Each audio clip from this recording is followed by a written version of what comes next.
Good evening, everyone. It was late morning in Southern California when suddenly everything started shaking. An earthquake coming as they always do without warning.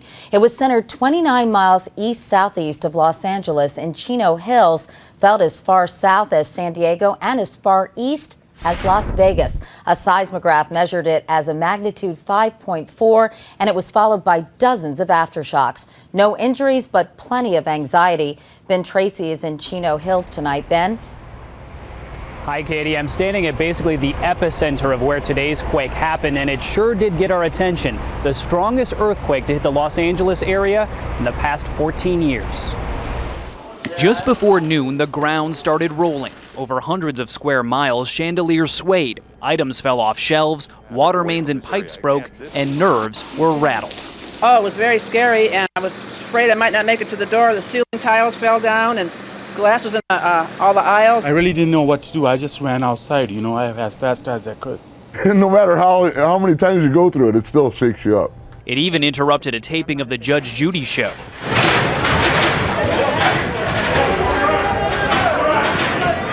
The U.S. Geological Survey pegged it as a 5.4 magnitude, moderate by their standards, but the waves were amplified by the soft earth underneath the greater Los Angeles area. It's sort of like a bowl of Jell-O. If you have your bowl of Jell-O and you shake it a little bit, the bowl just moves a little bit, but the Jell-O goes like this, all right, because it's very soft. Dozens of aftershocks followed. One building near the epicenter in San Bernardino County buckled, scattering bricks on the ground below. But even for Southern Californians who are used to shakers, this one felt like it could have been much worse. But it was nowhere near as powerful as the 1994 Northridge earthquake, which killed more than 70 people, causing billions in damage after collapsing buildings and roadways throughout the area.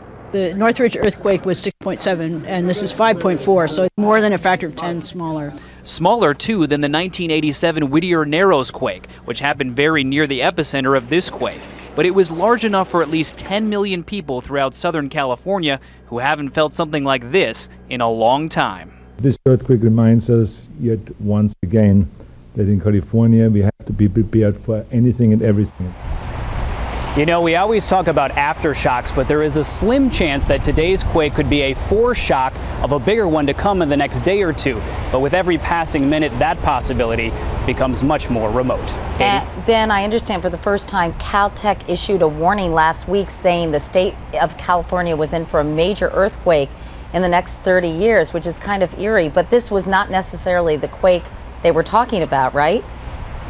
This was definitely not that quake. They're talking about the big one. And what they are saying is that in the next 30 years, there is more than a 99% chance that a 6.7 or higher magnitude quake will hit California. And that is definitely a big one, Katie. All right. Ben Tracy. Ben, thank you.